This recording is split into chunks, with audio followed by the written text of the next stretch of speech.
Olá, pessoal. Eu vou iniciar me apresentando, né? Pode ser que alguém que vá assistir esse vídeo ainda não me conheça. Eu me chamo Juliana Mendes, sou discente do curso de Licenciatura de Ciências Biológicas aqui do Instituto de Estudos do Xingu, da Unifespa. Sou da primeira turma de 2018.4 e eu vou apresentar para vocês o artigo que eu escolhi para discussão, né? Sobre morfoanatomia foliar. Eu vou só compartilhar minha tela aqui com vocês. Deixa eu só dar uma olhada.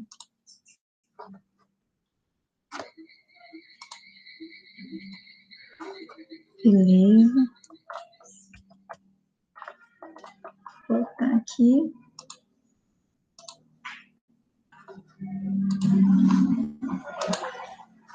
Eu acho que agora já deve estar aparecendo para todo mundo.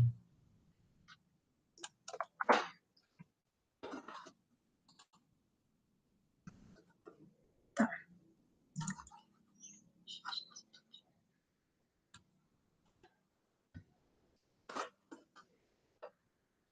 Então, o artigo que eu escolhi, ele é intitulado Boldo Verdadeiro versus Boldo Falso, caracterização morfoanatômica foliar.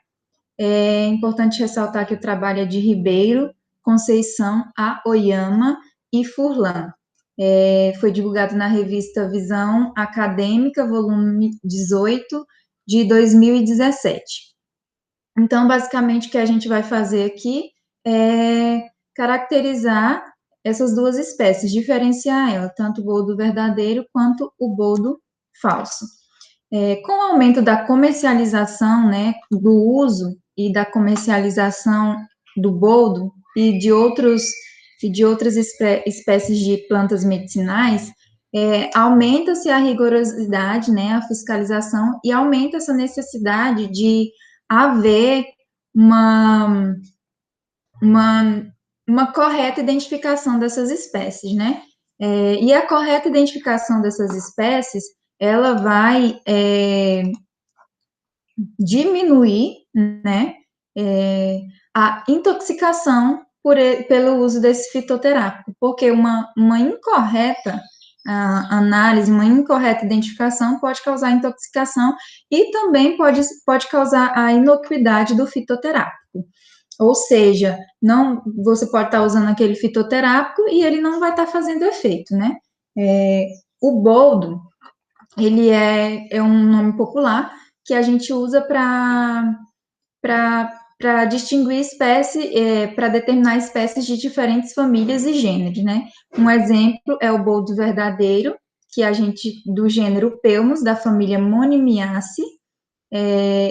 A espécie, esse gênero, na verdade, ele tem uma única espécie, que é o Pelmus boldus molina. E esse Pelmus boldus molina, ele apresenta,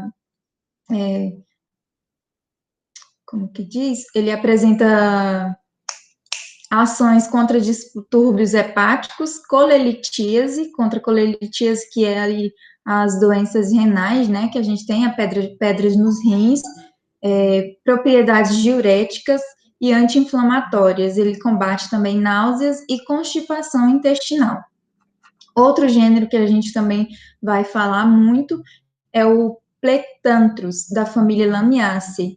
O Plectranthus ornatus é uma espécie, é a espécie do que a gente considera como boldo falso. Ele atua aí no combate de doenças digestivas e suas folhas têm propriedades antibióticas. Além disso, né, a análise da droga vegetal, como foi citado por Oliveira e Akizue em 2009, ela sempre deve ser iniciada pelo estudo morfológico e anatômico, sendo complementado em uma etapa seguinte pelo estudo químico, porque é aquilo que eu falei, tem que ter uma correta identificação, porque a gente vai estar utilizando e a gente quer resultados bons e não uma intoxicação ou uma possível inocuidade aí do fitoterápico, né? É importante ressaltar que o uso de plantas medicinais, ela remete à antiguidade, né? E porque antes era o único meio que a gente tinha de se tratar contra doenças, né? E hoje em dia, não. Hoje em dia, a gente tem mais a questão da medicação sintética e tudo, mas ela tem voltado, essa questão do uso de fitoterápicos tem aumentado, né, cada vez mais. Então, por isso a importância de abordar artigos como esse, né, discussões como essa. Ainda lá na introdução do artigo, né, os autores, eles fazem uma citação de tanto de Carvalho et al. 2012, quanto de Nascimento et al. 2005, e eles destacam a legislação referente ao comércio de plantas medicinais no Brasil, que é a Lei número 5.092 de 1973, que estabelece controle sanitário do comércio de drogas, medicamentos e insumos farmacêuticos no país, prevendo a comercialização das plantas medicinais, farmácias e ervanárias, bem como a portaria número 6 do SUS, né, de 31 de janeiro de 1995, elaborada pelo Ministério da Saúde, visando uma melhoria na qualidade dos medicamentos e regulamentando os procedimentos para a produção de fitoterápicos. Então, a gente tem uma lei, uma portaria aí muito importante para produção, qualidade e comercialização desses fitoterápicos, né? Aí, nos materiais e métodos, eu também resolvi dar uma printada lá na tela do artigo, principalmente porque são métodos bastante específicos e que eu não tenho domínio, embora a gente teve, né, aula prática, assim, sobre morfoanatomia de algumas folhas de plantas, mas para mim foram poucas, então não domino, e também é uma coisa bem específica do trabalho deles, né? E aqui ele cita: para a realização do presente estudo, foram utilizadas folhas desidratadas do boldo verdadeiro, que foram adquiridas em farmácias locais. E vale ressaltar que o boldo do Chile, né, ele é originado do Chile, e embora ele seja comercializado aqui no Brasil, ele não é encontrado aqui no Brasil, de acordo com uma citação que os autores fizeram no artigo, né? E foram usadas folhas frescas do boldo falso, né, coletadas em março de 2016 na Universidade Federal do Espírito Santo, no campus universitário do Norte do Espírito Santo, CEUNES, em São Mateus. E o material ele foi depositado no herbário, né, do Instituto, com o seguinte número de tombo, que foi 03691.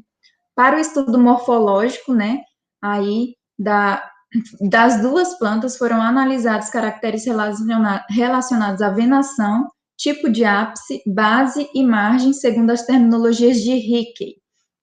Para análise anatômica, as folhas do boldo verdadeiro, elas foram reidratadas em solução de água e glicerina em temperatura aproximadamente 80 graus Celsius. Só que a solução não ferveu, né? Não poderia ferver. E posteriormente foi armazenada em água destilada. O boldo falso, né? Ele foi fixado em formaldeído ácido acético, álcool etílico a 50%, numa proporção de 2:1 para 18, durante 48 horas, e posteriormente armazenado em álcool 70%. As descrições anatômicas das duas espécies foram realizadas através de secções transversais do limbo, nervura central, e pecíolo à mão livre, com auxílio de lâminas de barbear e isopor. Então, como na discussão lá da Dalila, né, sobre o artigo que ela escolheu, ela relatou que eles utilizaram metodologias simples, né, para visualização anatômica, e aqui foi a mesma coisa, eles utilizaram metodologias simples que a gente pode replicar no laboratório, mesmo que não tenhamos um micrômetro. E para visualização e classificação dos estômatos em vista frontal, foram retirados 3 fragmentos de aproximadamente 1 por 1 centímetro dos 3 tipos de folhas de ambas as espécies, e as secções transversais e os fragmentos foram diafanizados em hipoclorito de sódio a 25%, posteriormente levados e corados em safranina a 1%. Esse diafanizados significa que eles foram conservados, né?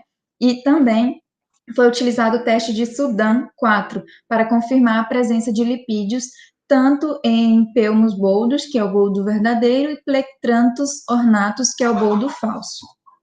Então, aqui, nos resultados e discussões, a gente já vai começar a discutir a morfologia, né?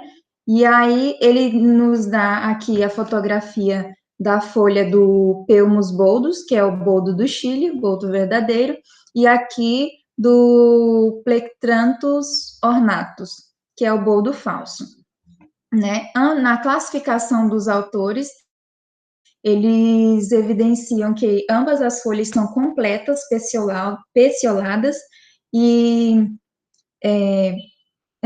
a principal característica para que as folhas elas sejam completas, elas precisam ter três características. Elas precisam apresentar pecíolo e pecíolo e ai, gente, agora eu esqueci a outra parte, que é uma leve dilataçãozinha que eles têm aqui, pecíolo.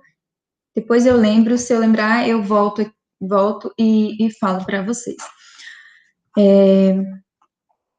Aqui, A, B e C vai retratar o boldo verdadeiro, D, E e F, boldo falso.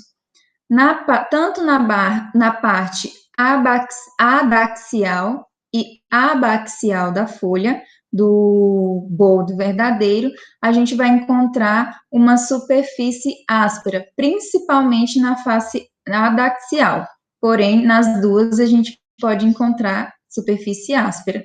O que seria a parte abaxial da folha? A parte adaxial seria aquela parte em que recebe maior incidência de luz, e a parte abaxial seria a superfície contrária, né? A superfície de baixo.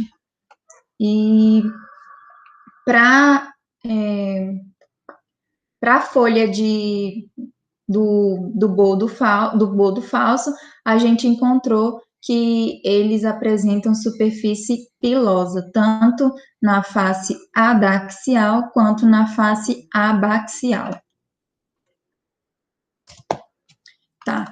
Quanto às características morfológicas referente à venação, forma, ápice, base e margem, eles tiveram divergência entre si na classificação, essas duas espécies, né? O Peumus boldus molina, ele teve a classificação quanto à venação de camptódromo, assim como o Plectranthus ornatus, porém com subclassificações diferentes. O que seria essa venação do tipo camptódromo? Seria uma venação cujas suas a folha vai apresentar uma nervação, uma venação central, e suas nervações secundárias, elas não terminam na borda da folha. Aí entra as suas subclassificações, que seria camptódromo, broquidródomo. Esse broquidródomo seria uma classificação na qual elas não terminam, as suas subvenações não terminam na borda, porém, elas são circundadas por um arco que vai unir esses tipos de venações secundárias. O camptódromo e o camptódromo, eu vou pegar a canetinha aqui para... caracterizado por uma nervação central e suas nervações secundárias. Eu não tenho muita coordenação. E suas venações secundárias. Só que se a gente for prestar atenção, as nervações secundárias, elas não são lateralizadas, porém, elas são ascendentes para o ápice, ou seja, elas crescem para o ápice e também elas não terminam na borda.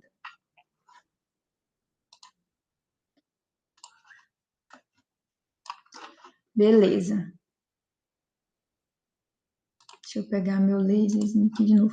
Quanto à forma da folha, né? As duas foram diferentes. A forma do boldo verdadeiro foi denominada elíptica, porque ela é mais afinalada nas extremidades e mais cheinha nas laterais, sinalizando uma forma mesmo mais elíptica. E para o boldo falso, foi denominado uma forma obovada, que é justamente essa característica dela ser mais arredondada aqui, assim, no ápice, mais gordinha, e vir afinalando aqui para a base, né? Quanto ao ápice, foram caracterizadas aqui na figura 1A. A gente tem ápice obtuso. O que seria esse ápice obtuso? Ao invés de suas laterais, né, as bordas laterais, se encontrarem aqui no ápice fazendo um ângulo de 90 graus, elas se encontram fazendo um ângulo maior que 90 graus. E aqui a mesma coisa, seria um ápice de ângulo retuso, que é justamente um ângulo bem mais arredondado do que um obtuso, mas ele também pode ser classificado de retuso a obtuso, porque possui, onde as margens se encontram, elas possuem um ângulo maior que 90 graus. Aqui, quanto à base obtusa, a truncada, né, aqui para o boldo verdadeiro, seria uma base obtusa. Uma base obtusa é quando ela termina mesmo com um ângulo aí maior que 90 graus. E truncada seria uma definição para quando ela termina abruptamente, né? Ou perpendicular, que é o que acontece aqui, ao comprimento foliar. E aqui nós temos que a base do boldo falso, ela é decorrente, ou seja, ela não termina abruptamente e ela vai como se fosse definhando assim. Muitas das bases decorrentes, elas formam lá aquelas folhas aladas, né? Quanto à margem, a margem do boldo verdadeiro, ela foi considerada margem inteira, e a margem do boldo falso foi considerada margem crenada. O que seria essa margem crenada? Seria justamente a formação desses dentes aqui, com uns ângulos bastante arredondados, e esses dentes seriam formados mais lá para o ápice do que para a base, ou de forma simétrica, né, na folha. E aí a gente tem os resultados e discussões quanto à análise anatômica. Quanto à análise anatômica, que a gente tem aqui na figura A e B, nós temos o boldo verdadeiro, né, o Pelmus boldus, Molina. Na figura C e D, nós temos o boldo falso, que seria o Plectranthus ornatus. Então, aqui na epiderme, nós podemos, na epiderme foliar, nós podemos observar que há a presença de células bastante onduladas, tanto na face adaxial quanto na face abaxial. E aqui, na figuras 2C e 2D, nós percebemos que possuem células um pouco diferentes. Aqui na face adaxial, nós temos células mais onduladas, e aqui na face abaxial, nós encontramos células mais sinuosas, digamos assim. Elas, quanto à presença de estômatos, né, na epiderme, nós temos que o Pelmus boldus Molina, ele é hipoestomático, ou seja, apresenta estômatos somente na face abaxial. O que são estômatos? Estômatos, eles são formados por duas células guardas, né, e aí ele permite a troca de gases e de água e de outras substâncias, né. Normalmente, eles são circundados por células que é como se fossem células que protegem essas outras células guardas, né? Mas nem todos eles apresentam essas, como é o caso aqui do Pelmus boldus Molina, que ele é caracterizado como anomocítico, ou seja, ele não possui aquela célula diferenciada das demais células da epiderme, como a gente pode olhar aqui. A gente vê, né, que há células que circundam ele, os estômatos, mas não há diferença evidente nessas células que circundam os estômatos da epiderme. E aqui já na epiderme do boldo falso, a gente tem a caracterização anfiestomática, ou seja, ela vai apresentar estômatos em ambas as faces, tanto na face adaxial quanto na face abaxial, e esses estômatos vão ser caracterizados como diacíticos, ou seja, eles possuem células, né, ao redor desses estômatos, que ao invés dessas células estarem dispostas paralelamente às células guarda, elas vão estar dispostas perpendicularmente a essas células guarda, como a gente consegue observar aqui, ó. Temos essa célula e temos essa célula, e aí, ao invés delas estarem dispostas paralelamente às células guardas, elas estão dispostas de maneira perpendicular às células guardas. Aqui, na figura 2E, a gente vê a presença de tricomas tectores, né, do tipo subsécio estrelado. Essa figura aqui é do boldo verdadeiro. E também aqui, ainda do boldo verdadeiro, a gente vê a presença de cristais prismáticos, né? Esses cristais prismáticos, como eu havia perguntado para a professora Natália, eles são como se fossem reserva de oxalato de cálcio e sílica, que são substâncias tóxicas, né, tanto para a planta quanto para outros seres vivos, e serve principalmente para proteção, né, podendo evitar aí herbivorias, né. E aqui na figura G, a gente tem a presença de tectores tanto glandulares, quanto tectores, gente, não é tectores, tricomas tectores e tricomas glandulares. E essa figura é do boldo falso. Aqui, quanto à análise, né, das secções transversais do limbo, nós vemos aqui na figura A, se eu não estou enganada, não, a figura A e a figura C são do boldo verdadeiro, né, pelos boldos. A figura B e a figura D é do Plectranthus ornatus, que é o boldo falso. Aqui no boldo verdadeiro, a gente consegue, nessa secção transversal aqui do limbo foliar, a gente consegue perceber, né, pela indicação da setinha, que há uma camada de cera formada, uma cutícula, né, formada aqui, uma cutícula lisa e espessa. Para que serve essa cutícula? Essa cutícula, ela serve justamente para evitar a perda excessiva de água e a proteção contra raios solares, contra o calor excessivo. Então, ainda na figura 3A, a gente vê a presença de uma hipoderme, né, que é aí formada por células bem arredondadas e espessas. Temos também a presença de uma camada de parênquima palissádico. O parênquima palissádico, ele é formado por células bem alongadas, né, justapostas, bem juntinhas, e ele é um dos principais parênquimas aí, principais tecidos responsáveis pela fotossíntese. A gente percebe também que há cavidades aqui citadas pelo autor, aqui na estrela, e parênquima lacunoso. Há várias camadas de parênquima lacunoso. O parênquima lacunoso, ele é formado por células arredondadas, porém, essas células têm bastante espaço entre elas, né, e nesses espaços passam diversos tipos de substâncias.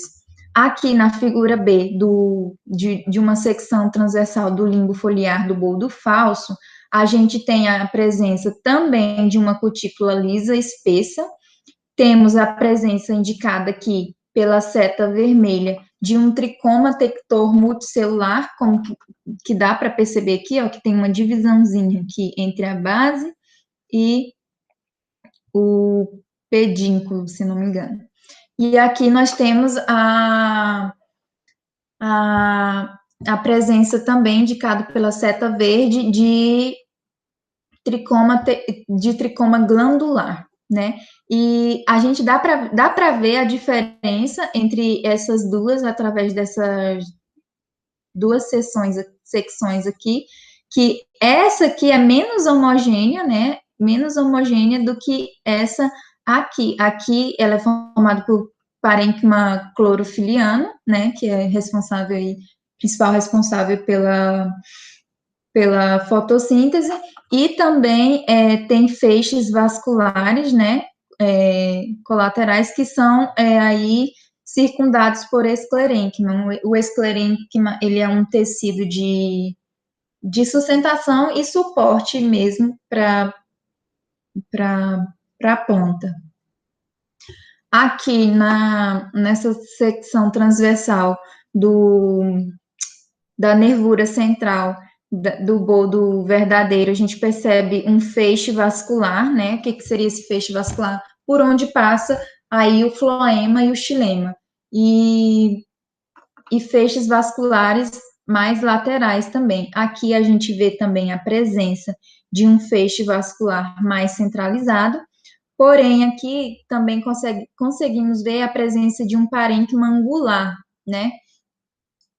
E esse parênquima, tanto aqui na face adaxial, voltado para a face adaxial, quanto voltado para a face abaxial.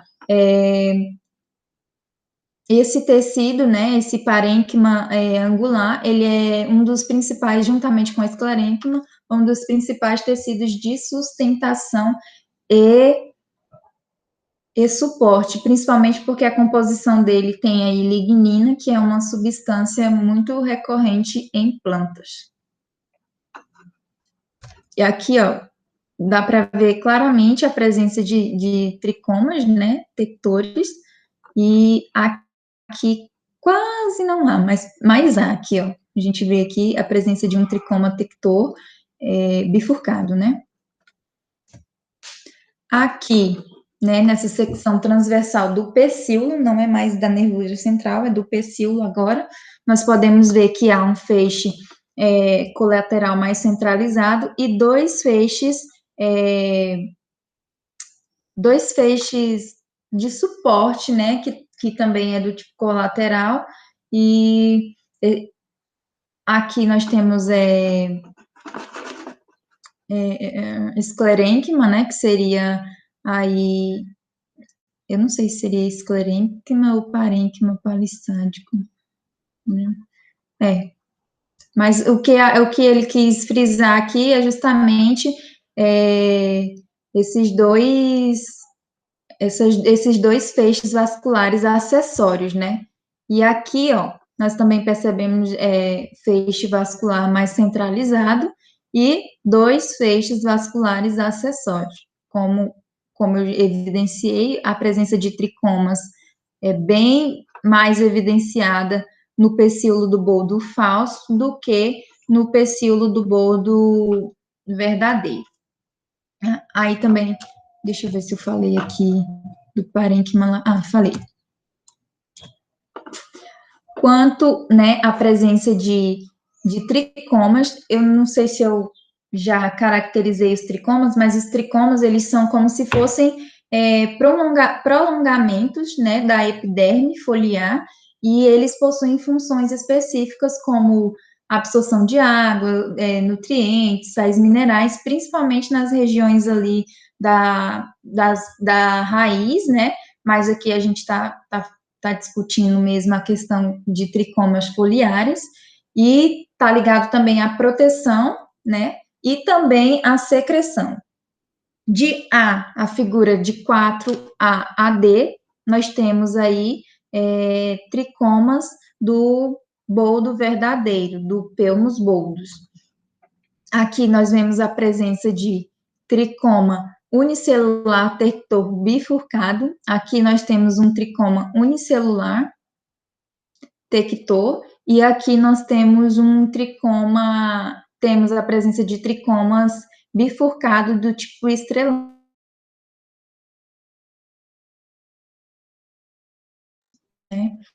Aqui nós temos a presença de um tricoma tector unicelular.